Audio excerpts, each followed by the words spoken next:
lugar para tu nombre celebrar y adorarte a ti.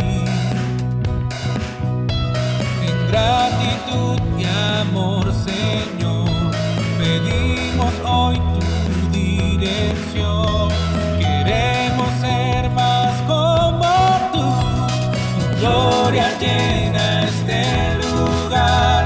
Renuévanos con tu verdad. Tu salvación está aquí en Filadelfia, Filadelfia, mi casa. Bienvenidos a la Iglesia Cristiana Filadelfia, un lugar de amor fraternal.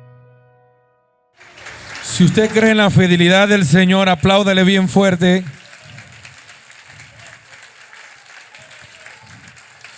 Él es bueno, Él es bueno, Él es bueno.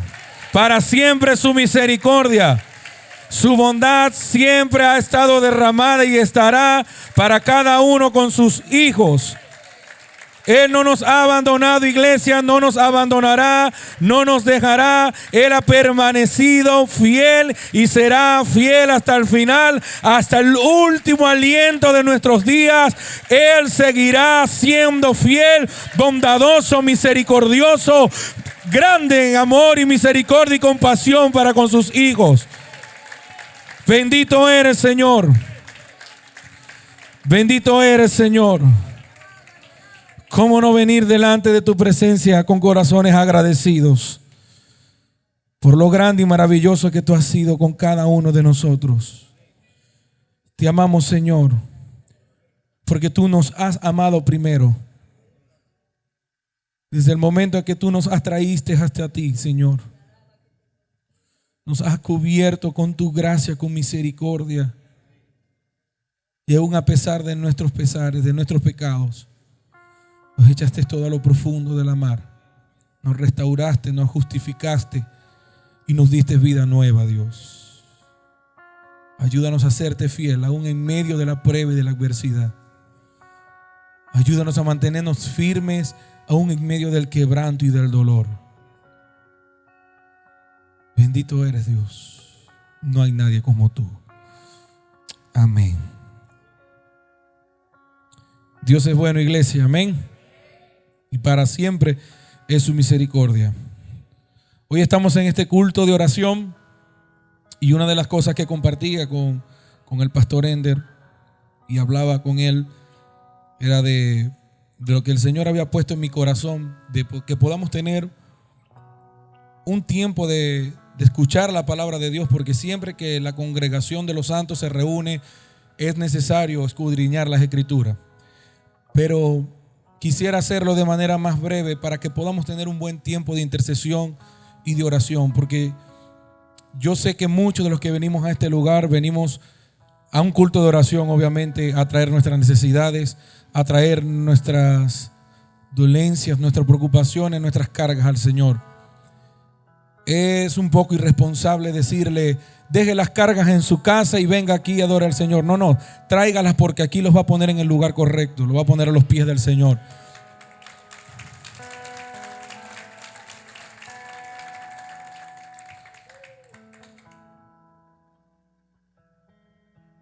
Y quisiera que pudieran buscar en su Biblia, en el libro de Filipenses, capítulo 1. Y vamos a leer del versículo 12 al 14. Y he titulado esta prédica: aflicción que se transforma en bendición. Filipenses capítulo 1, versículos del 12 al 14. Yo lo voy a leer en la Nueva Biblia de las Américas. No difiere tanto con la Reina Valera. Y dice la palabra de Dios: quiero que sepan, hermanos, que las circunstancias en que me he visto han redundado en un mayor progreso del Evangelio, de tal manera que mis prisiones por la causa de Cristo se han hecho notorias en toda la guardia pretoriana y a todos los demás. La mayoría de los hermanos, confiando en el Señor por causa de mis prisiones, tienen mucho más valor para hablar la palabra de Dios sin temor. Que el Señor pueda hablar hoy a nuestras vidas, a nuestros corazones. Estamos dentro de la temática de todo lo puedo en Cristo que me fortalece. Y bien lo decía el pastor Ender, la sociedad ahorita se ha involucrado en un tema de empoderamiento mental del hombre, donde tú mismo puedes sanarte, tú mismo puedes alcanzar lo que quieres sin necesidad de buscar de Dios, porque el poder está dentro de ti.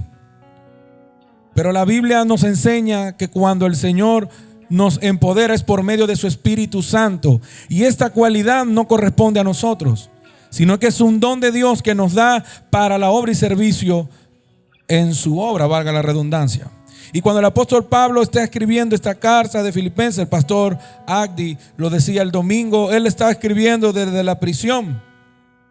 Pero Pablo está escribiendo esta perla que debería de darle consuelo y paz al creyente al momento de leerla. Porque aún en medio de la prisión, aún en medio de la persecución que estaba sufriendo la iglesia, y ahorita lo vamos a ver, su alma estaba en paz y en tranquilidad. Aún desde la prisión, Pablo escribe con la mirada puesta en lo celestial, porque él estaba entendiendo que su llamado era para servir a Cristo, costara lo que costara, ser un esclavo de Cristo por amor. Somos libres en Cristo. Y qué paradójico suena esto. Nosotros somos libres, el Señor nos ha hecho verdaderamente libres en Él. Ya no somos esclavos del pecado, pero ahora usted y yo, correspondiendo a ese amor, nos hacemos esclavos. Obviamente somos hijos, pero nos hacemos siervos del Señor única y enteramente por amor, porque no tenemos manera alguna de poder pagarle todo lo que Él hizo por nosotros.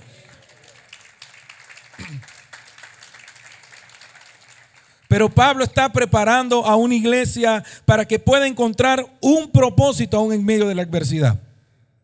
Pablo le estaba enseñando a la iglesia que en medio de la prueba tenían que colocar y poner los ojos en Jesús para poder permanecer fieles en medio de la tormenta, en medio de la prueba. Si usted y yo en la prueba, cuando estamos en la adversidad, cuando la enfermedad toca la puerta de la casa, si nuestra mirada no está puesta en Cristo Jesús, el autor y consumador de nuestra fe, probablemente esos problemas, esas enfermedades vayan a tambalear mi barca y nos ahoguemos en ellas. Por eso es necesario recordar, hermanos, que en medio de mi dolor, en medio de mi prisión, en medio de aquello que me agobia y me carga, el Señor sigue siendo el sustento y el refugio de mi vida. Y en estos 3 versículos yo quisiera compartirle 2 cosas o 2 enseñanzas que podemos ver, que nos da el apóstol Pablo. Y número 1 es que en Dios nuestras adversidades tienen propósito. En Dios nuestras adversidades, nuestros problemas, nuestros quebrantos tienen propósito. Cuando nosotros vemos la vida de Job, quien fue tentado, quien fue probado, quien le fue quitado todo. Y hay una cosa que debe tomar en cuenta, que el mismo diablo tuvo que pedir permiso para tocar a Job. Porque usted y yo, si somos hijos de Dios, estamos en el hueco de su mano y nada ni nadie puede tocarnos sin que Él lo permita. Y Satanás se acerca a Dios y le pide autorización. Le dice: ¿no te acuerdas de tu hijo Job? Pero el que se porta bien. A lo mejor si tú le quitas todo, él te va a maldecir. Y el mismo Señor, hablando con Satanás, le dice: puedes tocarlo, puedes quitarle lo que quieres, pero no toques su alma, porque eso le pertenece al Señor. Pero luego que pasa, y conocemos la historia, todo lo que pasa, cierra el libro diciendo: de oídas te había oído, mas ahora mis ojos te ven.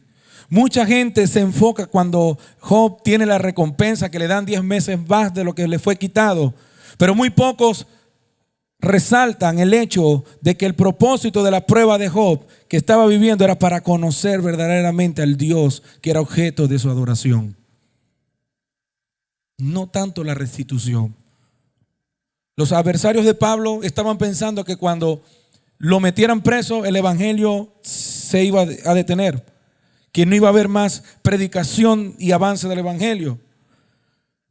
Pero ellos no sabían que nada ni nadie puede detener la obra del Señor, porque Él es el quien gobierna y sustenta todas las cosas con el poder de su justicia.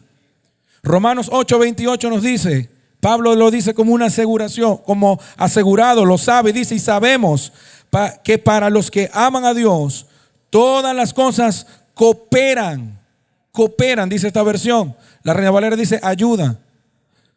Todas las cosas cooperan, que una tras otra va en pro hacia algo, cooperan para el bien, y esto es para los que son llamados conforme a su propósito. ¿Quiénes de los que están acá aman al Señor? ¿Quiénes de los que están acá saben y sienten, y el mismo Espíritu Santo de Dios testifica que ustedes son hijos de Dios? Pues déjeme decirle que todo lo que sucede en su vida en Dios tiene un propósito para el bien y el bienestar y el crecimiento suyo. En Dios hay propósito cuando estamos pasando la prueba y la adversidad. El Señor usa nuestras pruebas para poder nosotros ver su gloria. Él permite las circunstancias, las adversidades, para que usted y yo podamos ver la gloria del Señor manifestada en ese lugar y juntos podamos exaltar el nombre de Dios. Hermanos, en la oscuridad y en la soledad de nuestra prueba, el Señor ha prometido que nos va a sustentar con su mano, que estamos resguardados en Él y que nada ni nadie puede hacernos daño si Él está cuidando de nosotros. Aun cuando nosotros no lo entendamos, aun cuando el proceso es duro y doloroso. Pero cuando el gozo y la paz del Señor gobierna mi vida por encima de las circunstancias, esto da gloria a Dios. Parece un poco incongruente cómo en medio del llanto y del quebranto, del dolor, yo puedo sentir gozo y alabar al Señor. Y José, si puedes abrir un momentico, está abierto el piano. ¿Usted se imagina, hermano, que usted esté atravesando por un valle, un desierto, por una enfermedad, y nuestra boca se llene, en vez de alabanza, de quejabanza? Donde comencemos más bien a quejarnos del Señor y el por qué y para qué. Pero usted no cree que sería muy diferente si en medio de la adversidad, en medio del llanto y del dolor, usted ahí en la intimidad de su hogar, usted le dice al Señor: mi socorro ha sido tú, y en la sombra de tus alas. Cante, que usted canta bonito, dígale. Mi alma está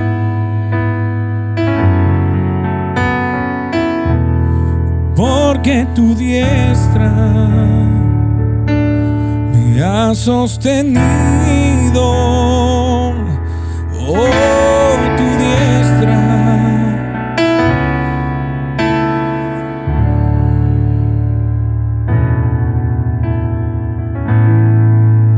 Yo puedo asegurarle que en ese momento, en su hogar, en su vida, todo su entorno va a cambiar, y no por algo místico, sino porque usted está clamando y llamando a la presencia de Dios en su vida, para que Él, por medio de su Espíritu Santo, pueda ser la fortaleza de su vida en medio de la prueba.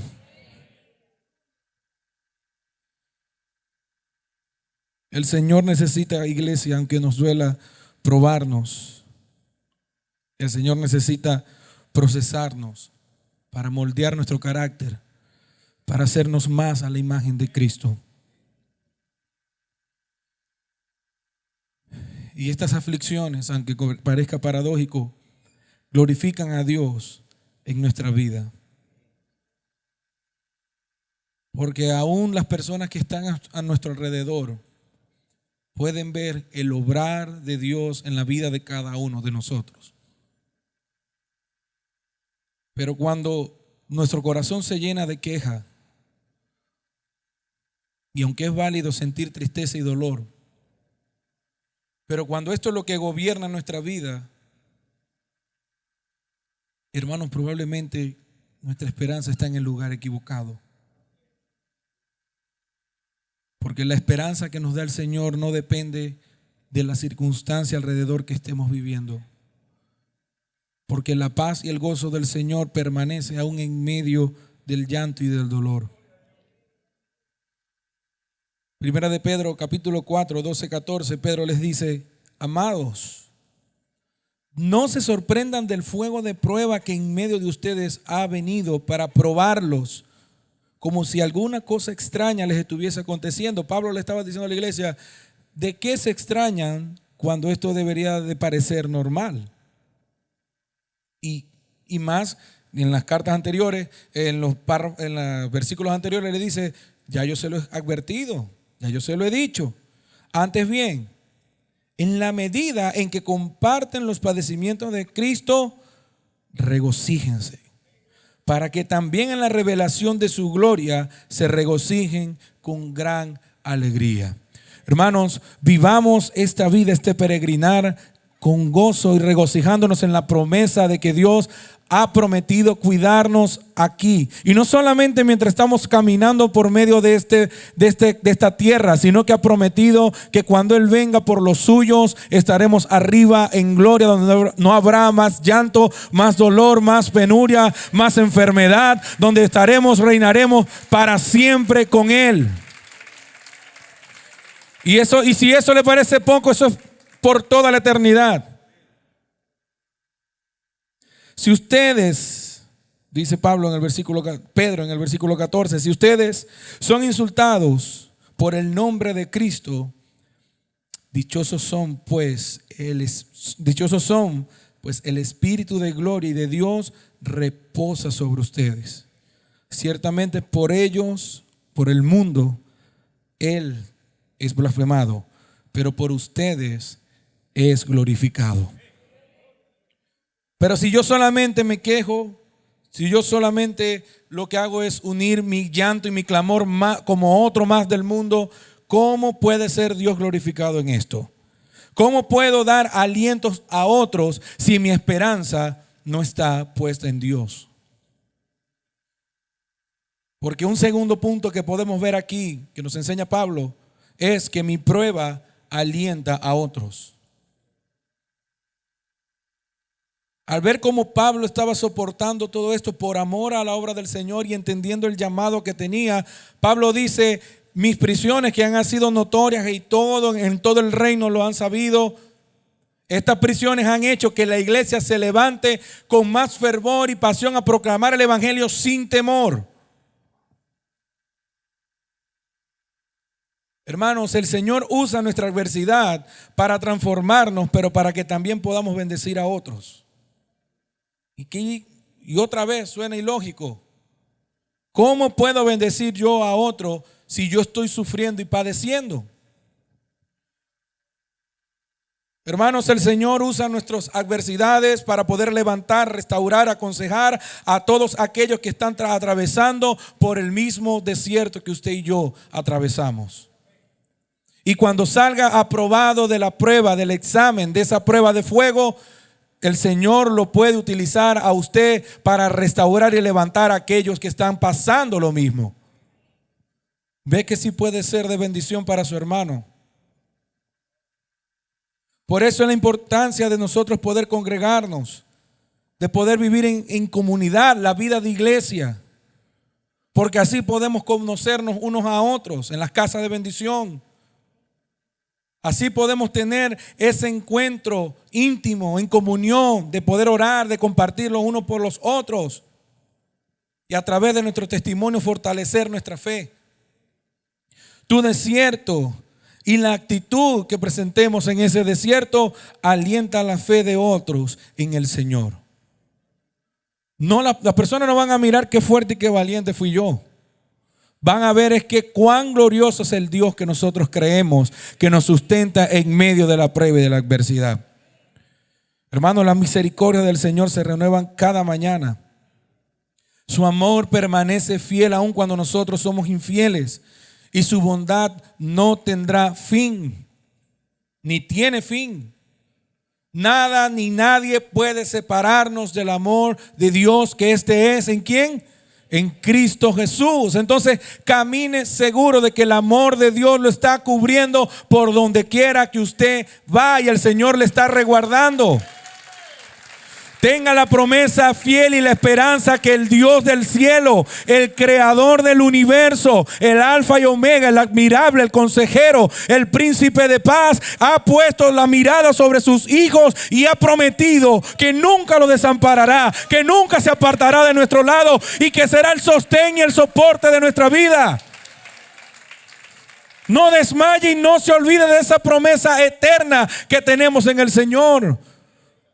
Porque las pruebas pasarán, las circunstancias pasarán, los momentos de llanto pasarán, los momentos de alegría pasarán, pero la palabra y la promesa del Señor permanece para siempre.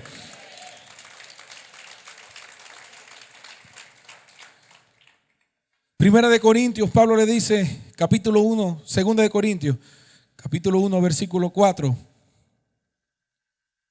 Este es el pasaje donde Pablo le dice en el versículo 3, bendito sea el Dios y Padre de nuestro Señor Jesucristo. Dice en el versículo 4, el cual nos consuela en todas. Yo no sé si es mi versión la que dice todas y la de ustedes dice algunas. El cual nos consuela en todas nuestras tribulaciones, para que también nosotros podamos consolar a los que están en cualquier aflicción, dándoles el consuelo con que nosotros mismos somos consolados por Dios. El mismo Dios del universo se acerca a las criaturas para consolarles y guardarles. Pero ¿cómo puedo consolar a otros si yo mismo no he encontrado el consuelo en el Señor? ¿Cómo yo puedo darle un aliento de paz a aquel hermano que pasa por la prueba si yo mismo estoy atribulado y angustiado y no he puesto la mirada en el Señor? Y esto nos pasa a todos en algún momento de nuestra vida. Porque más de uno aquí, no lo voy a mandar que levante la mano porque la vamos a levantar todos. Porque más de uno aquí le ha dicho al Señor cuando está en adversidad, ¿por qué me pasa esto a mí? Y lo peor que nos puede pasar es llegar a decir, como dijo el salmista Asaf, en vano he guardado mi corazón. Porque a veces decimos, Señor, pero si yo estoy en la iglesia todo el tiempo sirviendo, haciendo esto y lo otro, ¿por qué me tiene que pasar esto a mí? Pero cuando nos ponemos los lentes espirituales y vemos lo que el Señor puede hacer a través de nuestras adversidades y dolores, hermanos, vamos a poder hacerle frente de manera muy diferente a nuestros problemas. El Señor es nuestra paz. Él es nuestra roca eterna. Él es nuestro refugio fiel. El Señor es fiel. Dios permite que nosotros podamos ser procesados para consolar a nuestros hermanos.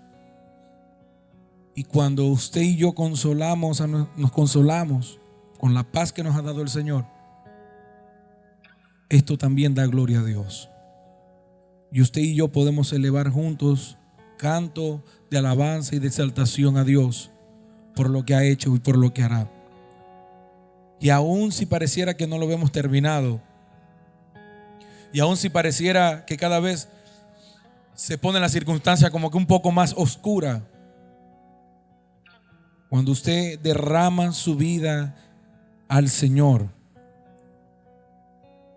esa paz sobrenatural, esa paz que no tiene explicación alguna, viene sobre usted y lo hace andar firme en medio de su tormenta. Y aún los de alrededor dirán, pero si a fulanito se le está derrumbando el mundo, ¿cómo puede tener un canto de júbilo puesto en su casa? Pero si el hermano tal se le está derrumbando la casa, perdió un familiar, ¿cómo puede estar tan alegre cantando alabanzas al Señor? Porque es que para el que no cree esto es locura. Pero para el que conoce al Señor, al Dios de su salvación, comprende que en Él está su gozo, su paz y su fortaleza.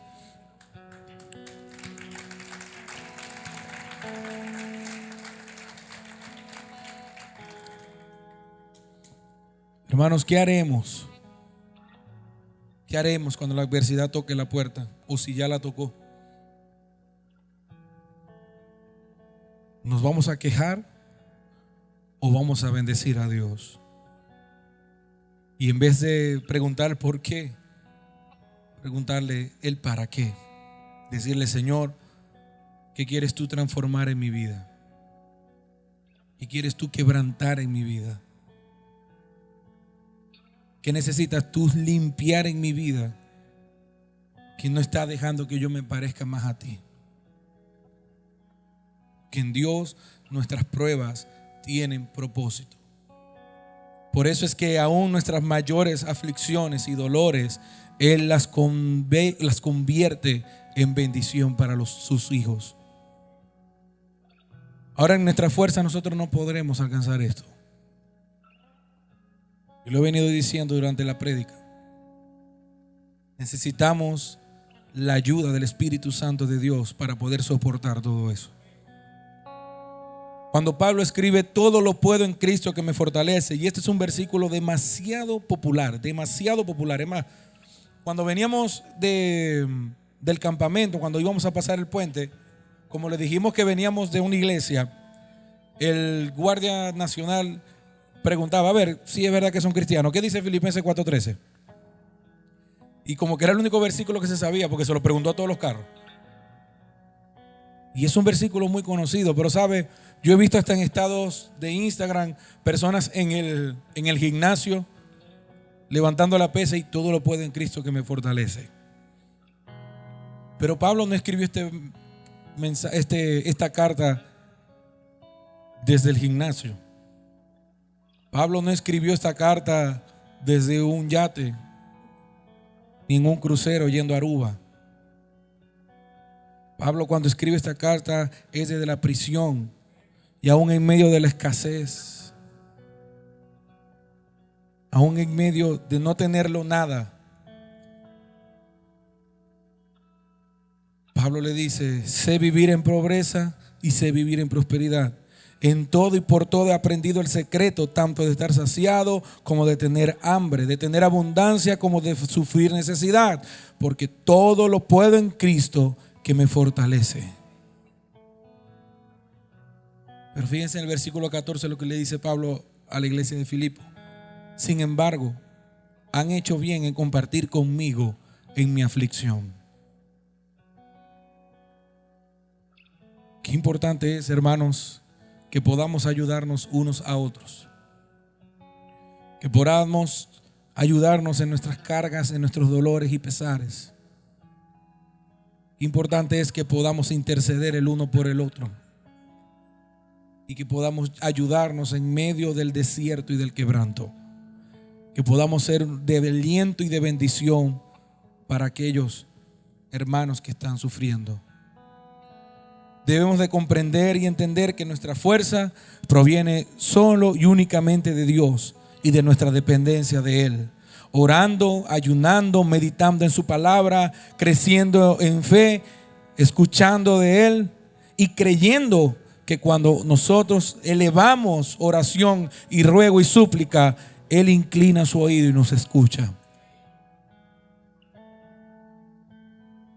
Por eso es muy diferente cuando llega la enfermedad. Ya yo sé cómo enfrentarla, porque todo lo puedo en Cristo que me fortalece. Cuando la estabilidad económica cambia, cuando el matrimonio parece que se está destruyendo, cuando yo pierdo a un ser amado, en mis triunfos, en mis fracasos, en la obediencia, en la abundancia, en la escasez, en la alegría, en la tristeza, con trabajo, sin trabajo, en la traición, en el quebranto, yo sé cómo puedo comportarme, porque todo lo puedo en Cristo quien es que me fortalece.